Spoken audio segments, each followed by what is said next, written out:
যে টুপির উপর পাগড়ি পরে কেউ যদি নামাজ পড়ে আল্লাহ খুশি হয়ে তাকে ৭০ গুণ সওয়াব দেয়। সেদিন থেকে ওই পাগড়ি পরে নামাজ পড়ে। কিন্তু একদিন মসজিদে গিয়ে দেখে পাগড়ি আনে নাই। তখন চিন্তায় পড়ে গেছে, পাগড়ি পরে নামাজ পড়লে ৭০ গুণ আর জামাতে নামাজ পড়লে ২৭ গুণ। কোনটা ছাড়ি কোনটা ধরি, কোনটা ছাড়ি কোনটা ছাড়ি। মন বলতেছে ৭০ই ধর। ইচ্ছা করে জামাত মিস করছে। সমস্ত লোক জামাতে নামাজ পড়ে যখন বাড়িতে গেছে, ও তখন মসজিদের মধ্যে যায় এক টানে লুঙ্গি খুলছে। লুঙ্গি খুলে আড়াআড়ি ভাঁজ দিয়ে ওটা মাথার পাগড়ি পরে রুকুর থেকে সেজদাত গেছে। ইতিমধ্যে এক মুসল্লি মসজিদে ঢুকেই কয়, হাই সর্বনাশ, এরকম নামাজি তো কোনোদিন দেখি নাই। পাছায় মারছে থাবা। ওই লাভ দুটো বলতেছে, আমার মারলে কেন ভাই? বল তোর লুঙ্গি। তোমার চোখ নাই মাথাত? বলে মাথাত কেন? বলে সওয়াবের আশায়। পাগড়ি পরে নামাজ পড়লে ৭০ গুণ সওয়াব পাওয়া যায়।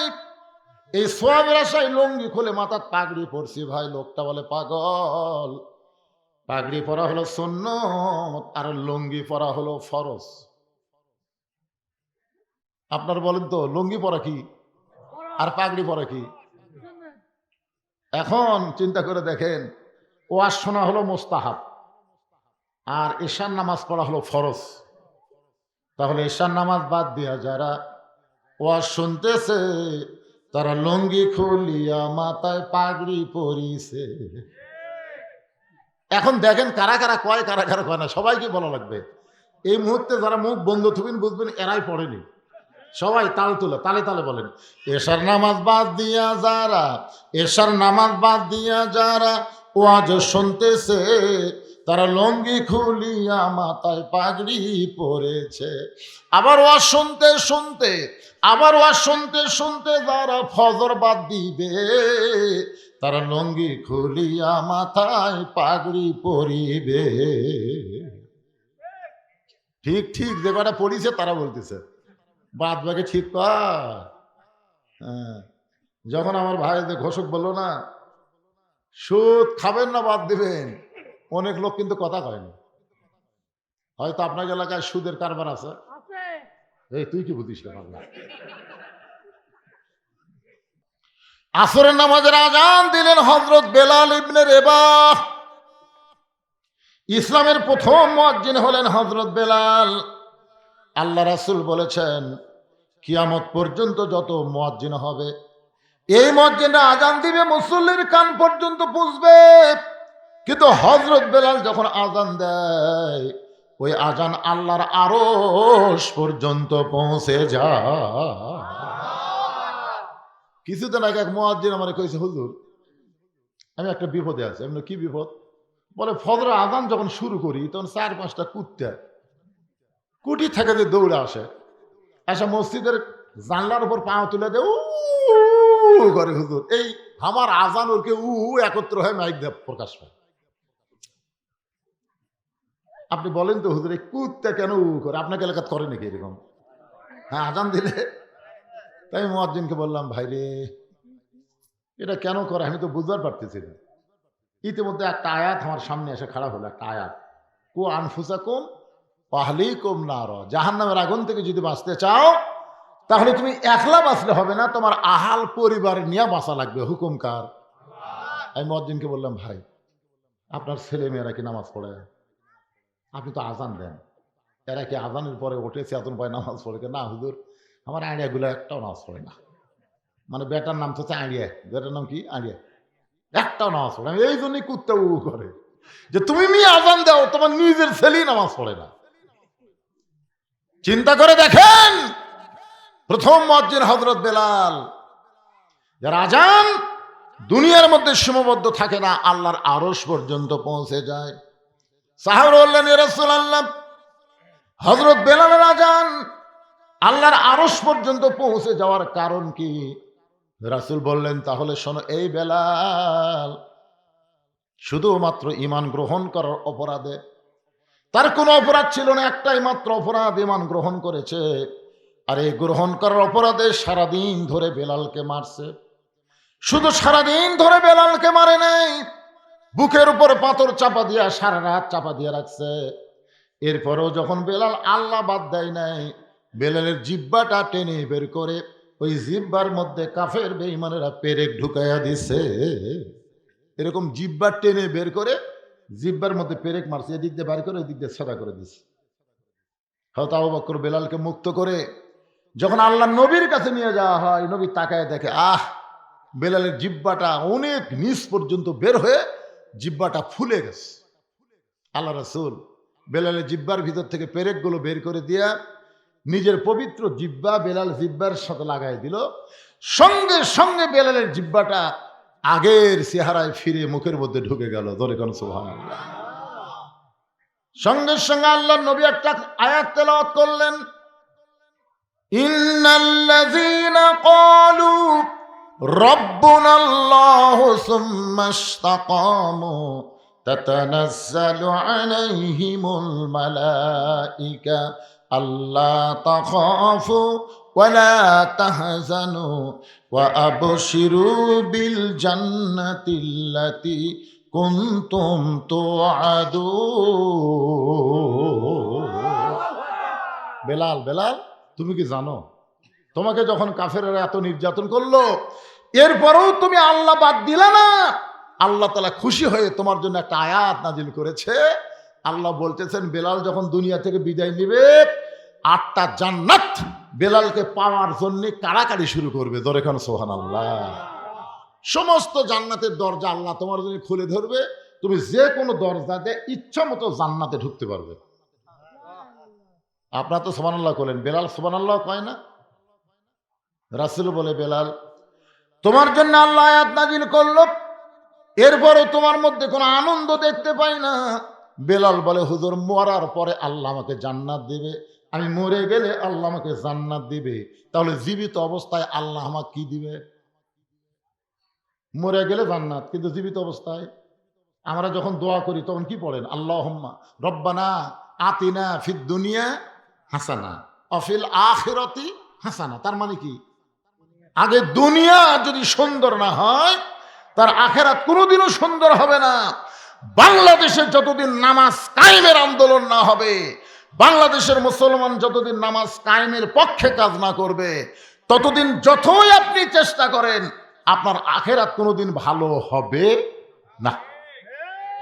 আগে দুনিয়া সুন্দর হওয়া লাগবে। বাংলাদেশ কেমন আছে এখন? ঠিক আছে? হিন্দু জন্ম দিছে সন্তান, মুসলমানের ঘরে লালন পালন করতে দিছে, 10 বছর পরে হিন্দু তার সন্তান ফেরত নিছে।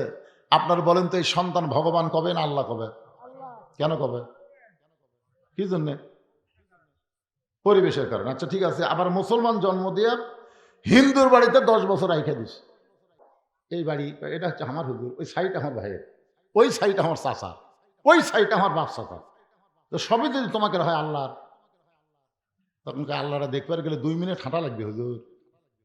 2 মিনিট হাঁটা মসজিদের সামনে যা বলতে হুজুর এখানেও আল্লাহর কিছু ছিল না, আমার চাচা 10 শতক আল্লাহ দান করছে, আর আমরা টাকা পয়সা দিয়ে আল্লাহ ঘর বেড়ে দিচ্ছি। ফেরেশতা ভাই, আল্লাহ এই দেশের নাম কি? হ্যাঁ, এই দেশে তোমার কিছুই নেই, আর চাচা দান করলে তোমার জায়গা হয়, আর ওরা টাকাতে তোমার ঘর বানিয়ে দেয়, এই দেশের নাম কি? আল্লাহ বলতেছে, ওই দেশে মানুষের আইন যতদিন চলবে ততদিন শুধু মসজিদকেই ওরা আল্লাহর ঘর বিশ্বাস করবে, আর যেদিন আমার কোরআন যে দেশ চলবে সেদিন আর মসজিদ আল্লাহর থাকবে না, গোটা বাংলাদেশ আল্লাহর হয়ে যাবে। জোরে কোন কথা ঠিক কি না? এখন আপনারা আল্লাহ কতটুকু দিচ্ছেন?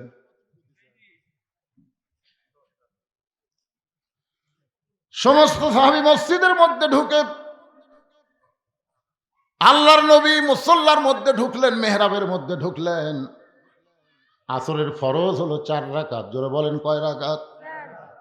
2 ওয়াক্ত নামাজের সালাম ফিরায় নবী সাহাবীর দিকে মুখ ঘুরাই। একটা হলো ফজর, একটা হলো আসর। আমার কথাকে আপনারা বুঝতে পারতেছেন? খুব গুরুত্ব দিয়ে শোনা লাগবে বাজান, মেরাজের রাত। হ্যাঁ, আপনারা বলেন তো, জোহরের পরে সুন্নত নফল আছে না নাই? মাগরিবের পরে সুন্নত নফল আছে না নাই? এশার পরে সুন্নত নফল বেতের আছে না নাই? আসরের পরে সুন্নত নফল, ফজরের পরে সুন্নত নফল। আচ্ছা নাই কেন? 3 ওয়াক্তে আছে, 2 ওয়াক্ত নাই কেন? আপনারা বলেন জানেন? না জানলে কবেন জানি না। জানা লাগবে না? কেউ যদি যাবার চায় যে এখন এক ভাই চলে গেল, কেউ যদি এরকম যাবার চায় আপনারা বলবেন স্যান্ডেল থুইয়া যা। এদিকে খেয়াল করেন, স্যান্ডেল যখন হাতত নিল আপনারা দেখলেন আপনাদের মাথার উপর দিয়ে স্যান্ডেল গেল, দেখছেন? কথা কর না কেন? এই যে ভাই দিয়ে গেল ওই মাথার উপর দিয়ে স্যান্ডেল দিয়ে গেল। তো পায়ের জিনিস মাথার উপরে উঠুক আপনারা চান? এখন যদি কেউ যাবার চায় আপনি বলবেন, বন্ধু যদি যাবার চাও স্যান্ডেল দুইটা রাইখা যাও রে। বাংলাদেশের মানুষ জুতা স্যান্ডেলকে এত ভালোবাসে যে গোটা নগা বেড়া বেড়া জুতার তলা নাপাক করে জোহর নামাজ পড়বে ঢুকতেছে জুতা স্যান্ডেল হাতত নিয়ে। ফেরেশতাকে আল্লাহ নাপাক জুতা তোমার পাক মসজিদের মধ্যে ঢুকতেছে, কারণ কি? এরা কোরআনের মধ্যে চোরের আইন ঠিকই আছে, দেখে না? জুতা চুরি বন্ধ হবে। শুধু তাই নয়, সোনার টোপলাও দরজাত রাখলে ভুল করে কেউ হাত দিবি না। সে আইন আল্লাহর কোরআনে আছে না নাই? জোরে কোন আছে না নাই? একেবারে না পাক জুতা লেগে সামনে থতে পারে, সামনে থতে, সামনে একটা কাঠের বাক্স থুয়ে দিতে। কি জন্য? কার ভয়ে? সত্যি করে বলেন তো, আপনি জুতা নিয়ে যে আল্লাহর ঘরে ঢুকলেন কার ভয়ে ঢুকছেন? আল্লাহর ভয়ে। দুই জুতা চোর খালি ঘুরতেছে মসজিদের বাইরে, বুঝছেন? ঘুরে ঘুরে বলতেছে হামাকের ভয়ে সব ভালো জুতা ভিতরে ঢুকছে। দেখছেন কি মশান চোরের? হামাকের ভয়ে সব ভালো জুতো মসজিদের মধ্যে ঢুকছে, যে কয়টা দরজা আছে লেওয়ার মতন না। আপনারা বলেন তো, বর্তমানে বাংলাদেশে মানুষের আইন চলার কারণে চোর ডাকাতের মশান বেড়ে গেছে। তোর এখান কথা ঠিক কিনা? যেদিন আল্লাহর আইন চালু হবে, চুরি করলে হাত কাটা দাও, এই আইন খালি চালু করলেই তখন আর কবি হামাকের ভয়ে, তখন বলবে আল্লাহর ভয়ে সব জুতা বাঁধা আছে রে, আল্লাহর ভয়ে সব জুতা বাহিরে আছে। কেউ যদি হাত দেয় উরি বাবারে। একটু মনোযোগ দিয়ে শুনবেন। নবী আমার 4 রাকাত আসরের ইমামতি করে সালাম ফিরাইলেন। সালাম ফিরানোর সঙ্গে সঙ্গে নবী সাহাবীর দিকে মুখ ঘুরে দাঁড়ালেন। আবু বকর বলেন, ইয়া রাসূলুল্লাহ, জীবনের সবচাইতে গুরুত্বপূর্ণ ওয়াজ করবেন, হুজুর আপনি মেম্বরে বসে ওয়াজ করেন। রাসূল বলেন, সাহাবীরা রে শোনো, আজকে যেই গুরুত্বপূর্ণ ওয়াজ তোমাদের শোনাবো, শুধু ওয়াজটা শোনাবো না, আমি ওয়াজটা তোমাদেরকে দেখাবার চাই। যেই বলছে দেখাবার চাই, সাহাবেরা নড়ে চড়ে বসছে। সারা জীবন তো শোনাই হলো রে, আজকে নবী আমার কি দেখাবে? আল্লাহ নবী বললেন, আজকে শুধু ওয়াজ শোনাবো না, ওয়াজটা তোমাদেরকে দেখাবার চাই। এই বলে নবী মেহরাবের মধ্যে ঢুকতেছেন। মসজিদের সামনে যে জায়গাটা থাকে এই জায়গার নাম হলো মেহরাব। জোরে কোন জায়গার নাম কি? আপনার বলেন তো, প্রথম মেহরাব তৈরি হয়েছে কেন? মসজিদে কিন্তু আগে মেহরাব ছিল না। এই মেহরাবটা প্রথম তৈরি হয়েছে একটা আয়াতের মাধ্যমে। আয়াতটা হলো, ইয়া আইয়ুহান নাবিয়্যু হারজিল মুমিনিনা আলাল কিতাল। ওগো আল্লাহর নবী, যারা আপনার পিছনে জামাতবদ্ধভাবে নামাজ পড়তেছে, সারিবদ্ধভাবে নামাজ পড়তেছে, তাদের খালি নামাজ শেখালে হবে না, তাদেরকে সৈন্য হিসাবে গড়ে তোলেন। কারণ যে কোনো সময় মক্কার কাফেরেরা মদিনা আক্রমণ করতে পারে। আর মক্কার কাফের যদি মদিনা আক্রমণ করে, তখন দোয়া দিয়া দরুদ দিয়ে আপনি মদিনা রক্ষা করতে পারবেন না।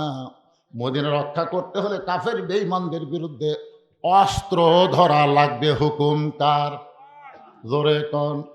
কান্না শুরু করে দিলেন। রাসূল মাথায় হাত দিল, ওসমান আমার মেয়ে মারা গেছে বলে তুমি কি কাঁদতেছ? তুমি কি রোকেয়ার জন্য কাঁদতেছ? তুমি যে কি কারণে কাঁদো আমি নবী জানি। কারণ তুমি আমার জামাই থেকে দূরে যাবে। না রে ওসমান না, আমার একটা মেয়ে চলে গেলে কি হবে? আমার এখনো আর একটা মেয়ে কুলসুম আছে, ওই কুলসুমার সঙ্গে তোমাকে বিয়ে দিয়ে তোমাকে আমার জামাই করে রাখতে চাই। এই জন্য হচ্ছে ডবল জামাই, জিন নুরাইন, দুইটা নূরের অধিকারী। যেরকম সুবহানাল্লাহ। ওসমান কিন্তু আর একটা ডিগ্রি হলো জ্ঞানী। একদিন আল্লাহ রাসূল বললেন, ওসমান আল্লাহ তোমাকে কত সম্পদ দিছে, তুমি কি হিসাব জানো? ওসমান বলে, হুজুর একটা হিসাব অবশ্য আছে, মানে আমার যত সম্পদ সব গুদামের মধ্যে আছে, আর ওই গুদামও তালা দেওয়ার পরে যে চাবিগুলো আছে, এই চাবিগুলো টানতে একটা উট হিমশিম খায়। মানে উটের পিঠের উপর আমি চাবিগুলো রাখি, উটটা চলতে চলতে এক সময় ক্লান্ত হয়ে যায়। তাহলে চিন্তা করে দেখেন, তালা কড্ডি গুদাম কড্ডি, চিন্তা করছেন? খালি চাবি বোঝেন না, আপনারা চাবি বোঝেন না, তালার চাবি টানতে একটা উট হিমশিম খায়। রাসূল একটু মুচকি হাসিতে বলে, ওসমান, আল্লাহ যদি তার সমস্ত সম্পদ ফেরত চায়, মনে করো তোমার যত সম্পদ আল্লাহ তোমাকে দিয়েছে, এই সম্পদ যদি আল্লাহ ফেরত চায় তুমি কি করবে? সঙ্গে সঙ্গে ওসমান গনি ওই চাবি বহন করা উটটা সহ নবীর হাতে দিয়ে দিলেন। নবী কয়, ওসমান কি? কয়, হুজুর সবই দিয়ে দিলাম, এমনকি উটটাও পর্যন্ত দিয়ে দিলাম। নবী কয়, ওসমান কি কও? কয়, কি কন? চাহিদা মাত্র আর বাহককে দিতে বাধ্য থাকিবে, সম্পদের মালিক তা আমি না, আল্লাহ আমাকে দিছে, আল্লাহ আমার চাচে। নবী কয়, ওসমান রে সব দিয়ে দিলে তোমার থাকলো কি? কয়, আমার এখনো দুটা জিনিস খালি কলজার মধ্যে জল জল করে জ্বলতিছে, এইদিকে আছে আল্লাহ, এইদিকে আছে নবী, আমার আর কি লাগবে? নবী আসমানের দিকে তাকালেন, আকাশের দিকে তাকালেন, আল্লাহ আল্লাহ, এই ওসমানকে আমি কি দিব আল্লাহ? আল্লাহ বলে, আপনার দেওয়া লাগবে না, আমার গানি ডিগ্রি আমি ওসমানকে দিয়ে দিলাম। জোরে কোন সুবহানাল্লাহ। সে ওসমান গনি মনে মনে চিন্তা করতেছে, এই জুব্বা বুঝি নবী আমাকেই পরায় দিবে। ওসমান গনি কিন্তু বিশ্বাস করে সম্পদের মালিক মানুষ না, সম্পদের মালিক হলো আল্লাহ। আমার সামনে যারা বসে আওয়াজ শুনতেছেন, আপনাকে বিশ্বাস কি? সবাই বলতেছে না। কেবারে আপনার পকেটের যে টাকা আছে, এই টাকার মালিককে? এটার মালিক আল্লাহ। এটাকে বিশ্বাস করে বলতেছেন না মুখে মুখে? সমস্ত সম্পদের মালিক আল্লাহ। কারা কারা বিশ্বাস করে? দুই হাত তোলা, আল্লাহকে একটু দেখান তো দেখি। লিল্লাহি তাকবীর। হাত নামান। আমি সব দিবার বলতেছি না। এই যে মুরব্বী, এই যে বাবা, এখন উঠেন না, মানে এই সময় উঠলে হবে না? লাভ দিয়ে উঠছে, উঠুক, অসুবিধা নেই, হয়তো কোনো জরুরি কল আছে যার কারণে মুরব্বী উঠছে, অসুবিধা নাই। ভাইজান, এই যুবকেরা যে 10টা বছর হলে মাহফিল করতেছে, এরা কি ভালো কাম করতেছে না খারাপ কাম করতেছে? ভালো কাম যদি করে থাকে, এখন আপনাদের কাছে যাবে, সব দেওয়া লাগবে না। ওয়াজের মিডল পয়েন্টে আমি 5টা মিনিট এই যুবকদের মাহফিলের জন্য আপনাদের কাছে ব্যাগ পাঠালাম। আল্লাহ দেওয়ার সম্পদ থেকে আপনি দিবেন, নিজের সম্পদ না, আল্লাহর সম্পদ থেকে। আল্লাহ আমানত স্বরূপ আপনাকে দিচ্ছে পরীক্ষার জন্য। ওসমান কিন্তু পরীক্ষার গোল্ডেন এ প্লাস আছে, আপনার পরীক্ষায় গোল্ডেন এ প্লাস পাওয়ার জন্য যার পকেটে যা আছে সেখান থেকে কিছু রেখে কিছু আপনারা দিবেন, আল্লাহর রাস্তায় দিবেন। এই ব্যাগ যাও, ভিতরে যাও, যাও ছেলে, একজনও লড়াচড়া করবেন না, একজনও না, সবাই দিবেন, যিনি যা পারেন আল্লাহর রাস্তায় দান করবেন। আজকের মাহফিলের সম্মানিত সভাপতি সাহেব 1 মিনিটের জন্য মাহফিল ছাড়েনি, 1 মিনিটের জন্য মাহফিল ছাড়েনি। আমি আমার সভাপতি ভাইকে বলবো যে ছেলেদেরকে উৎসাহ দেওয়ার জন্য আপনাকে একটা মোটা অঙ্কের দেওয়া লাগবে, কি করেন? কারণ এরা তো গান বাজনা করতেছে না, এরা কোরআনের মাহফিল করতেছে। আল্লাহ যাকে সম্পদ দেয় পরীক্ষার জন্য, আল্লাহ আমার ভালো কাজে ব্যয় করারও ইমান দেয়। জোরে কোন কথা ঠিক কিনা? আমার সভাপতি ভাইকে আমি বললাম, উনি এখন মতো মুখটাও দেখালো না পারে। মাশাআল্লাহ। ভাইজান, এখনকার করোনা আছে নাকি? ধুলাবালি যখন শোনেন, এটা কিন্তু মাস্ক কিন্তু খালি করোনার জন্য না, মাস্ক হলো ধুলাবালি যত কিছু আছে, দুর্গন্ধ আপনার নাকে মুখে যেন না ঢোকে, এই জন্যে এটা নাকে মুখে দিবেন। কিন্তু বেশি দিন দেওয়া যাবে না, 1 থেকে 2-3 দিন দেওয়া যাবে, তার বেশি কিন্তু এটা দেওয়া যাবে, নতুন আর একটা কিনা লাগবে মাস্ক। মাহফিল কমিটি কয়, আমাকে তো কেউ আসেনি, কে গেল? এদিকে এরা না জাতি একদল তুলে আউট। কি মনে করতেছেন ভাই রে? আবাখোর বাবাখোর এগুলো সব খরচ বন্ধ করবার গেলে এই বর্তমানে আইন দেওয়া হবে না, আল্লাহর কোরআনের আইন লাগবে। জোরে কোন কথা ঠিক না? কোরআন খালি ওয়াজ শোনার মধ্যে রাখেন না। লিয়াবলুয়াকুম আইয়ুকুম আহসানু আমালান ওয়াহুয়াল আজিজুল গফুর। আমার মায়েরা যারা পর্দার অন্তরে শোনেন, নবীর 2টা মেয়েকে বিয়ে করেছেন ওসমান গনি। সর্বসাকুল্যে নবীর মেয়ে হলো 4টা। রোকেয়াকে বিয়ে করেছিল আগে, রোকেয়া যখন মারা গেল তারপরে কুলসুম বিয়ে করছে।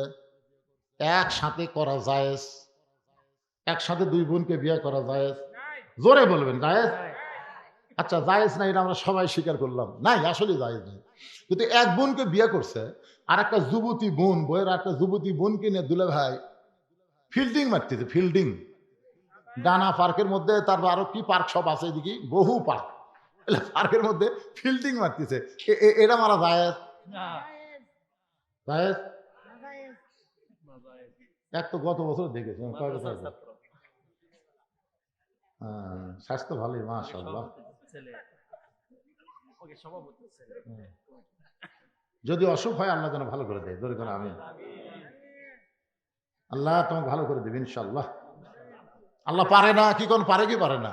ছেলেটার জন্য প্রাণ খুলে দোয়া করবেন। দেখেন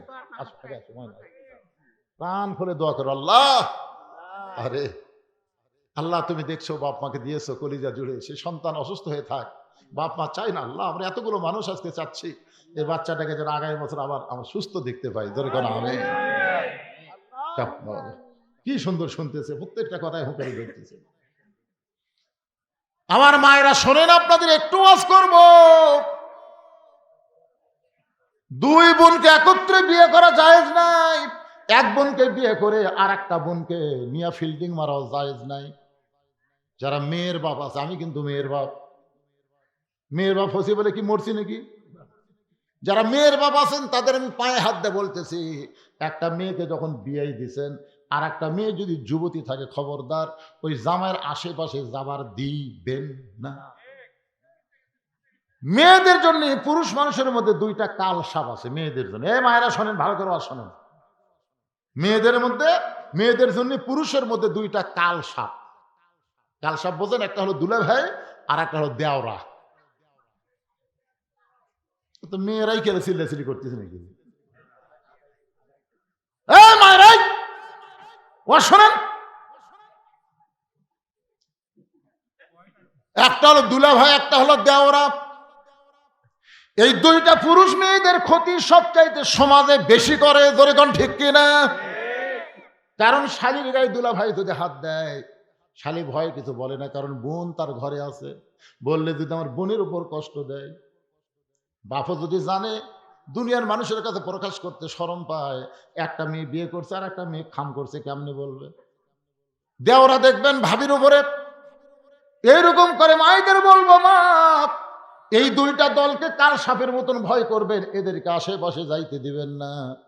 কারণ দুনিয়া বেশি দূরের জন্য নয়, আমাদের সবাইকে যাওয়া লাগবে, ঠিক কিনা?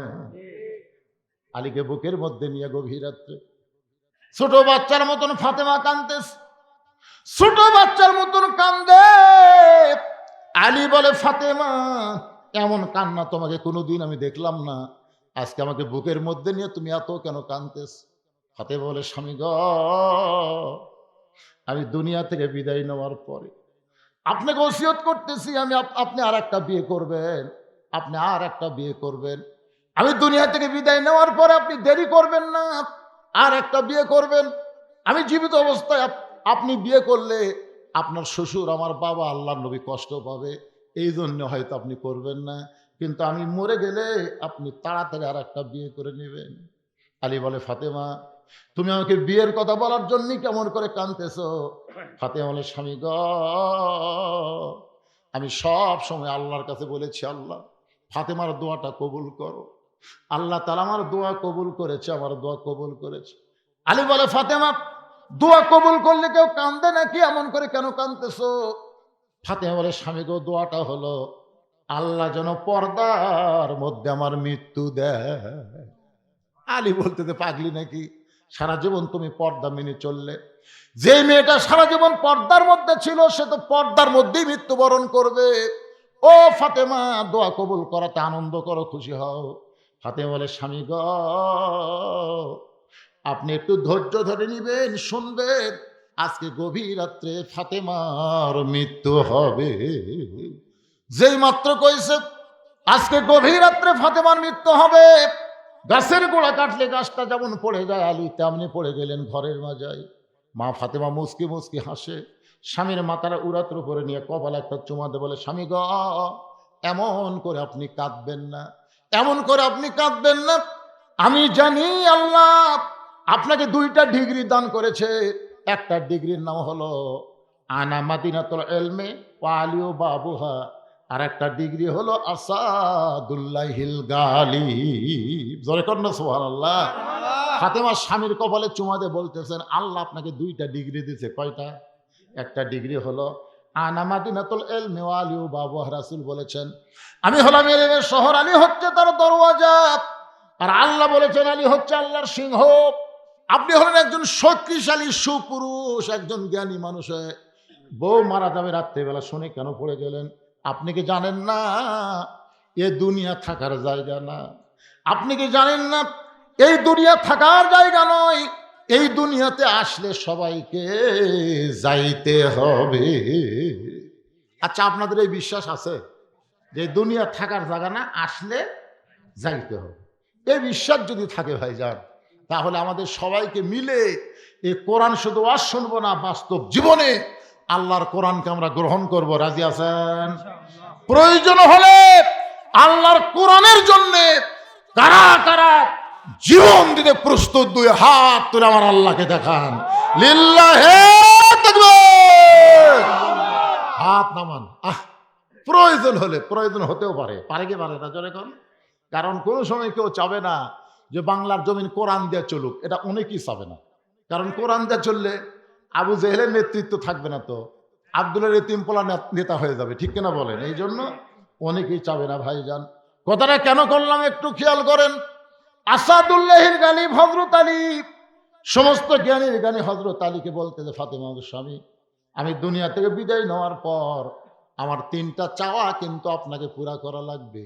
যেই বলছে তিনটা চাওয়া পুরা করা লাগবে, আলী ছোট বাচ্চার মতন কাঁদতে, ফাতেমা দুনিয়াতে গরিব ছিলাম বলে তোমারে কিছুই দিবার পারলাম না, গরিব ছিলাম বলে দুনিয়াতে তোমাকে কিছুই দিবার পারি নাই। আল্লাহ রাসূল কিন্তু ফাতেমাকে বলেছে, ফাতেমা কোনো কিছুর জন্যে আলীকে যেন কষ্ট দিও না, আলীকে কষ্ট দিও না ফাতেমা। যদি তোমার কোনো কিছু দরকারি হয় তুমি আমার কাছে যেও, আমার কাছে বলো, আমি বাবা হিসাবে যতদূর পারি তোমাকে চেষ্টা করব, কিন্তু খবরদার আমার আলীকে যেন কষ্ট দিও না। সুবহানাল্লাহ খান। যার কারণে ফাতেমা কোনোদিন স্বামীকে কষ্ট দেয় নাই। একদিন গভীর রাত্রে ফাতেমা হযরত আলী ঘুম থেকে চেতন পাইছে, গভীর রাত্রে ঘুম থেকে চেতন পায় দেখে হাসান হোসেন ঘুম পাড়তেছে, ওদের মাঝখানে ওদের মা ঘুমাইছে, মা তার নাই। দুই বেটা ঘুম পাড়তেছে, মাঝখানে মা নাই। আলীর মনে সন্দেহ হয়ে গেল, এই গভীর রাত্রে ফাতেমা কোথায় গেল। দরজার দাঁড়ায় দেখে ফাতেমা কালো চাদর গায়ে দিয়া খুব দ্রুত গতিতে হাঁটতেছে মদিনার ভিতরে। আলীর মনে সন্দেহ হলো, স্বামী ঘুমের মধ্যে রাইকা, সন্তানকে ঘুমের মধ্যে রাইকা ফাতেমা কোথায় যাবে? নিরাপদ দূরত্ব বজায় রেখে পিছনে পিছনে হাঁটতেছে। আল্লাহর নবী যেই ঘরে ঘুমায় ওই ঘরে জানলার পাশে ফাতেমা দাঁড়াইছে।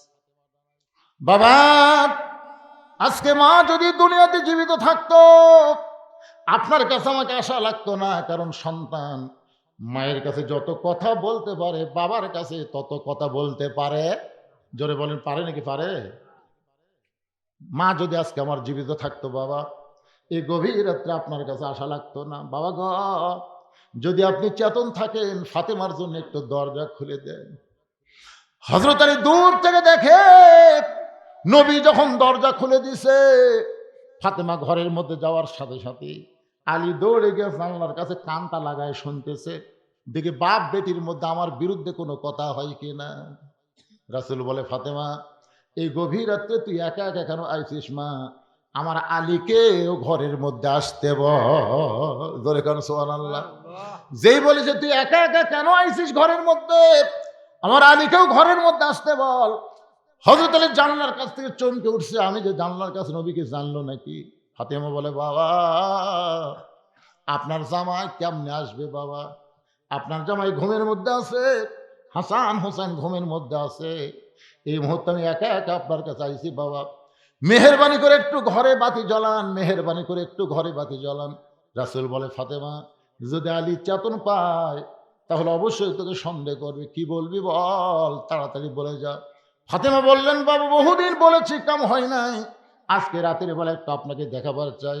রাসূল যেই মাত্র ঘরে বাতি জ্বলাইছে সঙ্গে সঙ্গে ফাতেমা দুইটা হাত নবীর সামনে বাড়ায় দেয়। নবী বাতির আলোতে দেখতে পায় ফাতেমার দুইটা হাত গোস্তের টুকরার মতন লাল দেখা যায়। ফাতেমা রে, তোর হাতের চামড়া কোথায়? দুইটা হাত গোস্তের মধ্যে কেন দেখতে পায়? ফাতেমা বলে, বাবা জাতা ঘুরাইতে ঘুরাইতে হাতের মধ্যে ফোসকা পড়ে গেছে বাবা। এরপর পুরাতন জাতা ঘুরাইতে গিয়া আমার হাত ফেটে রক্ত বের হয়ে গোটা হাত দুইটা গোস্তের মতো। এই গভীর রাত্রে আপনার কাছে আইছি বাবা, মেহেরবানি করে 3 দিনের জন্য একটু খাবার দিবেন, 3টা দিনের জন্য খাবার দিবেন। আমার হাসান হোসেন যেন না জানে, আমার স্বামী যেন না বুঝতে পারে। সঙ্গে সঙ্গে রাসূল ঘরের কোনায় গিয়ে বলে, আল্লাহ, আজকে তোমার যদি মেয়ে থাকতো আর মেয়ে এসে যদি তোমার কাছে এইভাবে হাত দেখাতো, বলো আল্লাহ বলো তোমার কেমন কষ্ট হইতো। লাম ইয়ালিদ ওয়া লাম ইউলাদ, তোমার সন্তান নাই, তুমি কারো সন্তান না। আল্লাহ গো, দুনিয়ার কত ধনী ধনী যুবক আমার কলিজার টুকরা ফাতেমার বিয়ে করতে চাইছিল, কিন্তু তুমি আল্লাহ এমন গরিব ঘটকে, এমন গরিবের সঙ্গে ঘটকালি করলাম, সে আলীর সঙ্গে বিয়ে দিলাম, আমার ফাতেমার জীবনে কোনো শান্তি নাই। এই কথা যেই মাত্র নবী বলেছে, সঙ্গে সঙ্গে ফাতেমা মাথায় ঘোমটা দিয়ে ঘর থেকে বাইরে যায়। রাসূল বলে, ফাতেমা, আমি তো তোর বিরুদ্ধে বলিনি মা, তুই কেন ঘর থেকে বাইরে গেলি? ফাতেমা বলে, বাবা, আপনি একদিন আমাকে বলেছিলেন আল্লাহর পরে কাউকে যদি সেজদা দেওয়ার হুকুম থাকতো তাহলে প্রত্যেকটা বিবিকে বলতাম স্বামীর পায়ে সেজদা করো। সেই দিন থেকে আমার স্বামী আলীকে আল্লাহর পরে সবচাইতে বেশি ভালোবাসি। দরকার হলে এই গোস্তওয়ালা হাত দিয়ে, এই রক্তমাখা ফাতেমা পর্দা নিশি, আমি আল্লাহ জোহরা ডিগ্রি দিয়া ফাতেমার কবরটাকে কিয়ামত পর্যন্ত পর্দা করে দিয়েছি। আমার মায়েরা, শুধু ফাতেমার শুনলে হবে না, মা ফাতেমার মতন আপনাদেরকে পর্দা করতে হবে। মা, মেয়েদের যে যতই আমল থাক, পর্দা যদি না থাকে কোন আমল আল্লাহ কবুল করবে না। মেয়েদের 1 নম্বর আমল হলো পর্দা, সব সময় পর্দার ভিতরে থাকবেন। 2 নম্বর আমল হলো স্বামীর কথা মতো চলবেন, স্বামীর খেদমত করবেন। তবে সব সময় খেদমত করা লাগবে না, স্বামী যখন খেদমত চাবে তখন আপনারা খেদমত করবেন। আমি মেয়েদেরকে বলতেছি, মায়েদেরকে বলতেছি, স্বামী যখন খেদমত চাবে, আমার কথা কি বুঝলেন? স্বামী যখন খেদমত চাবে তখন খেদমত করা লাগবে, অযথা খেদমত করা যাবে না। অতি ভক্তি চোরের লক্ষণ। দেখবেন অযথা এসে খেদমত করতেছে, কপাল টিপতেছে, পাকা হাঁকাচ্ছে। আপনি কোন কারেন্ট তো আছে, পাকা হাঁকা, ওই কারেন্টের ফ্যান তো আমার শত্রু। ওই যদি আপনি বাতাস দেয় তা আমি জান্নাত কেন যাবো? ফ্যান বন্ধ করতে বাতাস করতেছে, এক হাতে কপাল টিপতেছে। স্বামী কয়, আল্লাহ রে, আমাকে এটা রাবিয়া বসলি হসে রে, হাই রে হাই। কিছুক্ষণ পরে কান দিচ্ছে। স্বামীকে কান্দো কেন? কান্দে আর জোরে জোরে ফাঁকা খায়। স্বামীকে কি গো কান্দো কে? কান্দার কারণ হলো তোমার বুড়া বাপ আর তোমার বুড়ি মা। তুমি জানো, তুমি যখন ব্যবসা করবার যাও, চাকরির যাও, তখন তোমার বুড়ি মার বুড়া বাপ আমার কলজা জ্বলে গেছে। এই বুড়া বুড়িগুলো যদি থাকবার চাও তাহলে আমার বাপের বাড়ি পেটে দেয়। আর হামাক লিয়ে যদি সোনার সংসার করবার চাও, এই বুড়া বুড়ির বাদ দেওয়া লাগবি, অমা আলাইনা ইল্লাল বালাক। এখন তুমি কি কবা কও? আমি চিন্তা করতেছে কি বলি। এমন সময় আল্লাহর কোরআন স্বামীর কাছে এসে বলতেছে, ওয়াকাদা রাব্বুকা আল্লা তা'বুদু ইল্লা ইয়্যাহু ওয়া বিল ওয়ালিদাইনি ইহসানা। জোরে কান সুবহানাল্লাহ। স্বামী লাফ দিয়ে উঠছে, স্বামী লাফ দিয়ে উঠছে। বউ কই, উঠছো কেন? ওঠ, উঠ। তোর কি কি গুছে দেওয়া লাগবে, কোন কোন ব্যাগত করে মাল সামান লিয়ে যাবি? বউ কই, কোথায় যাবো? তোর বাপের বাড়ি যাবো না? তোর বাপের বাড়ি যাবি না? যাবো তো, এই জন্য সব গুছিয়ে দিই, যা। তুই কি মনে করছিস তুই মরে গেলে বউ পাবো না? তোকে ছাড়া দিলে বইয়ের অভাব?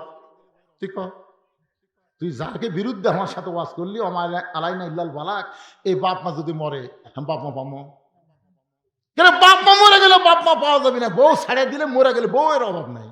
তো খামা খামার বাপ মায়ের জন্য তোকে কিন্তু আটকে থমো, যা তুই বাপের বাড়ি যা। কিছুদিন পরে একটা গাড়ি ফেরত দেবো, গাড়ির নাম হলো তালাকের গাড়ি। ধরে কারণ কিসের গাড়ি? 3 তালাকের গাড়ি। দরকারে বউ ছাড়বো, কিন্তু বাপ মার কলি যাই একটা কষ্টও দিবার পারবো। বউ দৌড়ে এসে স্বামীর পা ধরে বলতেছে, আমি আপনাকে পরীক্ষা করলাম, আপনি আসলেই জান্নাতি গো, আপনি আসলেই মরদ মানুষ। জানেন, মাঝে মাঝে বউ কিন্তু এরকম অভিনয় টভিনয় করে খেদমত করতে পারে। ধরে কোন কথা ঠিক কিনা? মেয়েদের বলবো 2 নম্বর হলো স্বামীর কথা মতো চলা, স্বামীকে খেদমত করা। 1 নম্বর নামাজ, 2 নম্বর রমজান মাসের রোজা, 3 নম্বর সতীত্বের হেফাজত পর্দা করা, 4 নম্বর স্বামীর কথা মতো চলা, স্বামীকে খেদমত করা। এই 4টা আমল যদি করতে পারেন 8টা জান্নাতের দরজা আল্লাহ খুলে দিবে। লিল্লাহে তাকবীর। আমার মায়েরা ধৈর্য নিয়ে বসেন। ওসমান গনি চোখের পানি নিয়ে কাঁদতেছে আর বলতেছে, জুব্বা বুঝি রাসূল আমাকেই পরায় দেবে।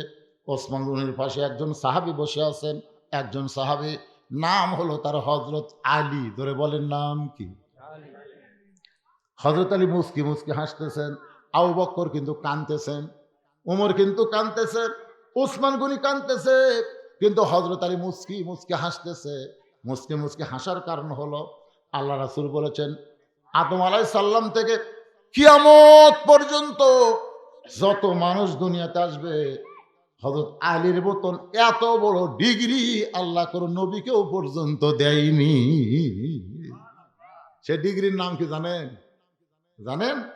আলীর একটা ডিগ্রি আছে, কাররাম আল্লাহ ওয়াজহাহু। আলীর চেহারাকে আল্লাহ তাআলা সবার উপরে সম্মানই করে দিয়েছে। জোরে কান সুবহানাল্লাহ। রাসূল বললেন, সাহাবীরা তোমরা শুনলে আশ্চর্য হবে, তোমাদের মাঝখানে এমন একজন মহামানব বসে আছে যিনি আমার চাইতেও 2 দিক দিয়ে সৌভাগ্যবান। সাহাবীরা বলে, না হুজুর, মহামানব তো আপনি একটাই, আপনি ছাড়াবার কি? রাসূল ভাই তোমরা স্বীকার না করলে আমি স্বীকার করি, 2 দিক দিয়ে সে আমার চাইতে সৌভাগ্যবান। শুনে নাও, বাবা আদম থেকে আমি নবী পর্যন্ত প্রত্যেকটা নবীর বিবিরা জান্নাতি। আমার খাদিজা জান্নাতি, আমার আয়েশা জান্নাতি, আমার সালমা জান্নাতি, আমার হাফসা জান্নাতি। এভাবে নবীর বইয়ের কথা বলতেছেন, সব বিবি আমার জান্নাতি। কিন্তু জান্নাতি নারীদের নেত্রী কোন নবীর বিবি হবার পারল না। জান্নাতি নারীদের নেত্রী হবে সাইয়্যিদাতুন নিসা আহলুল জান্নাহ ফাতেমাতুজ জোহরা। আমার কলিজার টুকরা ফাতেমা জান্নাতি নারীদের নেত্রী। এই জান্নাতি নারীদের নেত্রী স্বামী যিনি, তিনি হলেন পৃথিবীর সৌভাগ্যবান স্বামী। ধরে কান্না সুবহানাল্লাহ। ওমর ফারুক বলে, ইয়া রাসূলুল্লাহ, যোহর নামাজের প্রথম রাকাতে প্রথম সেজদায় 3 বার সুবহান রাব্বিয়াল আলা আমরা পড়ছি, আপনি সেজদা থেকে মাথা তুলছেন, কিন্তু প্রথম রাকাতে দ্বিতীয় সেজদার যায় 100 বার আমরা সুবহান রাব্বিয়াল আলা পড়ছি, কিন্তু আপনি সেজদা তোলেন না।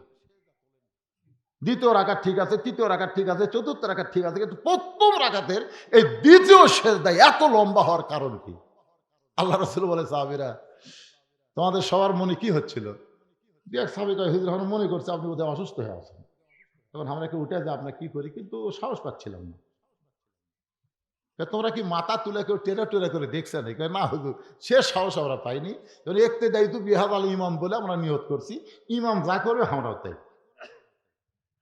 আল্লাহ রাসূল বললেন, তাহলে শোনো, তোমরা যখন সেজদার মধ্যে সবাই ছিলে, ওই সময় আমার 2 পবিত্র, আমার 2 জন পবিত্র তোমাকে সেজদার সামনে দিয়ে কুটকুট করে আইসা আমার পিঠের উপর 2 জনে বসে গেছে। 2 পবিত্র বসে আছে। এখন আমি নামাজরত অবস্থায় পিঠ থেকে ওদের নামাবার চাচ্ছি, কিন্তু নামাজের মালিক আমাকে বলতেছে, ইয়া রাসূলুল্লাহ, এই 2 জন পবিত্র যতক্ষণ আপনার পিঠে বসে থাকবে আপনি খবরদার সেজদা থেকে মাথা তুলবেন না। আপনি এদেরকে যেমন ভালোবাসেন আমি আল্লাহ তেমন ভালোবাসি। ওমর ফারুক বললেন, ইয়া রাসূলুল্লাহ, হাসান হোসেনকে আপনি পবিত্র বলতেছেন। আল্লাহ নবী বললেন, শোনো, জন্মের পর থেকে হাসান হোসেনকে আমি দেখেছি, এদের 2 ভাইকে এক মুহূর্তের জন্য আমি অপবিত্র হতে দেখিনি। সুবহানাল্লাহ খান না খান, সুবহানাল্লাহ খান। এখন হয়তো বলবেন, হুজুর হাসান হোসেন কি পেশাব পায়খানা করে নাই? করছে। পেশাব পায়খানার মধ্যে যতক্ষণ ছিল আল্লাহ নবীর সামনে তাকে দেখো একটাও বেশি নেই। তাহলে খিদা কার বেশি? সঙ্গে সঙ্গে নবী দাঁড়ালেন, আলীকে বলে, আয় আয় আয় আমার কাছে আয়। আলীকে বুকের মধ্যে নিয়ে কপালে একটা চুমু দিয়ে বললেন, আলী, এই জুব্বাটা আমি তোর জন্যই রাখছি রে। এই জুব্বাটা তোরে পরায় দিয়ে ঘোষণা করলাম, আনা মাদিনাতুল ইলমে ওয়া আলিও বাবুহা। লাইলাতুল মিরাজে শুধুমাত্র নামাজ না, নামাজ ছাড়াও আল্লাহ গোপনে রাসূলকে এমন কিছু দিয়েছেন যেখানে আল্লাহ জিব্রাইলকেও রাখতে পছন্দ করেনি। আল্লাহ নবী দুইজনা প্রেম করেছেন গোপনা, মাঝখানে তো অন্য কারো জায়গা ছিল না। জায়গা যদি থাকিত আল্লাহর আরশে নিত, দরজার বাইরে আল্লাহ ব্রেক করাতো না। সবাই বলেন, আল্লাহ নবী দুইজনা প্রেম করেছেন গোপনা, মাঝখানে তো অন্য কারো জায়গা ছিল না। কেউ কেউ তাফসীর কারক লিখেছেন, এসে তাকে পানি গড়তেছে, শিকল লড়তেছে। আবার কেউ কেউ বলেছেন এই মেরাজের রাতে রাসূল যতক্ষণ আল্লাহর কাছে ছিলেন, দুনিয়ার 27 বছর সময় অতিবাহিত হয়ে গেছে। বাজান, এই মেরাজকে নিয়ে বহু নাস্তিক বহু কথা বলেছে, বহু নাস্তিক বহু কথা বলেছে। একটা নাস্তিক বলেছিল এইটা কেমনে সম্ভব হলো, আজ থেকে পানি গড়তেছে, শিকল লড়তেছে, এটা বিশ্বাস করা যায় না। এর মধ্যে 27 বছর কেমনে পাড়ি দিল। এই কথা বলে বউকে মাছ করতে বলে নাস্তিক গোসল করতে গেছে। গোসল করবার যা ডুব দেওয়া নবীর মধ্যে আর পুরুষ নাই, নারী হয়ে গেছে। ওকে এক নাবিক নিয়ে যা বিয়ে করছে, বিয়ে করে বাচ্চা কাচ্চা হয়েছে। বাচ্চা কাচ্চা বড় হয়ে গেলে আবার নদীতে গোসল করবার আইছে। গোসল করে আবার কোথা দিয়ে লাভ দুটো দেখে সে আর নারী নাই, সে পুরুষ হয়ে গেছে। সে আবার কাপড় চোপড় নিয়ে বাড়িতে এসে দেখে বউ তখন মাছ করতেই। সে বউকে কই খারে কি কি এইদিকে বিয়া হলো, সোল পড়লো, গাঁদা ঘরে গল্প মারো। আল্লাহ পারে ইচ্ছা করলে সবকিছু, তোর কোন কথা ঠিক না? আল্লাহ সবকিছু দুনিয়াতে দিলেন। যাকাত দিলেন দুনিয়াতে, রোজা দিলেন দুনিয়াতে, হজ দিলেন দুনিয়াতে। নামাজটা আল্লাহ নবীকে দুনিয়াতে না দিয়ে কেন আল্লাহর আরশে নিয়ে গেলেন? অবশ্যই এর মধ্যে কিছু আছে, যেরকম আছে না নাই? নামাজ দিয়ে রাসূল বলেন, আল্লাহ আপনার সঙ্গে আমার মিরাজ হলো, কিন্তু আমার উম্মতের মিরাজের খবর কি? আল্লাহ বলে নবীকে আপনি বলে দিবেন, আসসালাতু মিরাজুল মুমিনিন, প্রত্যেকটা নামাজ আপনার উম্মতের জন্য আল্লাহর সঙ্গে মেরাজ হয়ে যাবে। এই জন্য রাসূল বুখারী শরীফের প্রথম হাদিসটা আপনারা দেখবেন, আনতাবুদুল্লাহ কাআন্নাকা তারাহু ফাইন লাম তাকুন তারাহু ফাইন্নাহু ইয়ারাকা। কোন আল্লাহর বান্দা যখন সিজদা দিবে, আল্লাহ বলেছেন ওয়াসজুদ ওয়াক্তারিফ, সিজদা দেওয়া মাত্রই তুমি আল্লাহর এত নিকটে পৌঁছে যাবে। এক জগ পানির মধ্যে এক মুষ্টি চিনি দিয়ে 2টা ঘন্টন মারলে ওই পানির মধ্যে চিনি যেমন বিলীন হয়ে যায়, প্রত্যেকটা নামাজি বান্দা আল্লাহর মহব্বতে নিজের অস্তিত্ব তেমন বিলীন করে দেয়। তাই যুবকদের বলবো, বাবা যুবকেরা, তাহলে 10ম বছর তাফসীরুল কোরআন মাহফিল করলে হবে না, এবার ওয়াদা দাও 5 ওয়াক্ত নামাজ আদায় করা লাগবে। যখন কথা ঠিক কথা বলেন। যদি নামাজ না পড়ে, এত মারাত্মক কথা কারোর ব্যাপারে নাই। রোজা না করলে কাফের হবি, হজ না করলে কাফের হবি, যাকাত না দিলে কাফের হবি, একটা হাদিসে নেই। কিন্তু নামাজ সম্পর্কে বলা হয়েছে লা সালাতা লা ঈমানা, যার নামাজ নাই তার ঈমানই নেই। বাইনাল আবদি ওয়াল কুফরি তারকুস সালাত, বান্দার কাফের মধ্যে পৃথক করার জিনিস তার নামই হলো নামাজ। যারা নামাজ পড়বে আল্লাহর বান্দা, যারা নামাজ পড়বে না তার ডাইরেক্ট কাফের। কি করবেন? এটা আমার কথা কয় না, আমার কথা না রাসূলের কথা? মান তারাকা সালাতু মুতাম্মিদান, মান তারাকা সালাতু মুতাম্মিদান ফাকাত কাফারা। এক ওয়াক্ত নামাজ যদি বাদ দেন তাহলে আল্লাহর সাথে কুফরি হলো। সোনার সানেরা যারা মাহফিল করলেন, কুটিরে সে বাবা সোনারা কুটিরে নামাজ হচ্ছে ঠিক মতো, মাশাআল্লাহ। তাহলে মাহফিল করা সার্থক হবে ইনশাআল্লাহ। আল্লাহ যুবকদের জন্য আমরা প্রাণ খুলে দোয়া করব, সবার জন্য দোয়া হবে, প্রবাসীর জন্য দোয়া হবে, সবার জন্য দোয়া হবে। যারা মাহফিলের সর্বাত্মক চেষ্টা করেছেন সকলের জন্য প্রাণ খুলে আমরা দোয়া করব। অনেক মানুষ দাঁড়িয়ে থেকে আর শুনেছেন, শোনেন, অসুবিধা নেই। তারপরে তো শুনলেন, আলহামদুলিল্লাহ, ইস্তেগফার পড়েন। একজন উঠবেন না, মোনাজাত করবো। আজকে রাতের মোনাজাত আল্লাহ কবুল করতে পারে, পারে কি পারে না ভাইজান? গুরুত্ব দিবেন রাতকে। হ্যাঁ, সবাই ইস্তেগফার, আস্তাগফিরুল্লাহ রব্বি মিন কুল্লি জামবি ওয়া তুবু ইলাইহি, আস্তাগফিরুল্লাহ রব্বি মিন কুল্লি জামবি ওয়া তুবু ইলাইহি, লা হাওলা ওয়ালা কুওয়াতা ইল্লা বিল্লাহিল আলিয়্যিল আযীম। সকলে হাত তুলে আল্লাহুম্মা আমিন। আল্লাহুম্মা আনতাস সালাম ওয়া মিনকাস সালাম, তাবারাকতা ইয়া যাল জালালি ওয়াল ইকরাম। মাবুদ, কঠিন শীতের ভিতরে আরামের বাড়ি, আরামের ঘুম, ল্যাপ তোষকের মহব্বত কলিজা থেকে বের করে দিয়া, আয় আল্লাহ তাআলা, এই জান্নাতের বাগানে বসে বসে আলোচনা শোনার শেষে তুমি গুনাহগারের সঙ্গে রহমতের দরজায় ফকির হয়ে দোকানে হাত তুলেছে। মেহেরবানি করে আজকের মাহফিল আমাদের সকলের হেদায়েতের জন্যে, নাজাতের জন্যে, জান্নাতের জন্যে কবুল করো। এই মাহফিলের শুরু থেকে শেষ পর্যন্ত যত আলোচনা হয়েছে আল্লাহ, এর মধ্যে যদি ত্রুটি হয়, ভুল হয়, মাফ করে দিও। এর যা হাদিয়া মঞ্জুর করো। সোনার মদিনায় নবী পাকের রওজা মুবারকে আল্লাহ কবুল করে দিও। তামাম আম্বিয়ায়ে কেরাম, আসহাবে কেরাম, তাবিনী কেরাম, তাবিনী কেরাম, তামাম পৃথিবীর মাটির নিচে যত মুমিন মুমিনা আছে আল্লাহ সকলের আরওয়াহ পরে হাদিয়া কবুল করো। ও মাবুদ, আমরা যারা হাত তুলেছি, আমাদের জনম দুঃখনী মা যাদের কবরে চলে গেছে, আল্লাহ মেহেরবানি করে মায়ের কবরকে জান্নাতের টুকরা বানিয়ে দাও। বাবার বাড়িঘর সবই আছে, এতিম করে দিয়ে বাবা এতিম হয়ে যাদের কবরে গেল, আল্লাহ মেহেরবানি করে বাবার কবরকে জান্নাতের টুকরা বানিয়ে দাও। কি লিখছে বাবা? এরা তো মোনাজাতের মধ্যে হয়।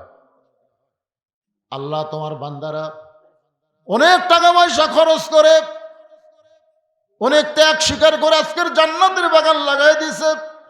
এই যুব কাফেলাকে আল্লাহ তুমি কোরআনের জন্য কবুল করো, ইসলামের জন্য কবুল করো, নামাজের জন্য কবুল করে নাও। আজকের মাহফিলের সম্মানিত সভাপতিকে আল্লাহ তুমি কবুল করো। আয় আল্লাহ, আজকের মাহফিলের প্রধান অতিথি, বিশেষ অতিথি কবুল করো। আলেম ওলামাদের কবুল করো, হাফেজ কারি ইমামদের কবুল করো, হাজী সাহেবদের কবুল করো, মুরব্বীদের কবুল করো। খাস করে আমার মা বোনদের কাবেদা সালেহা পদ্মানিজি কবুল করে মা ফাতেমার চরিত্র দিয়ে দাও। আল্লাহ, মঞ্চে বসে একটা ছেলে অসুস্থ, তার চেহারা দেখলেই বোঝা যায়।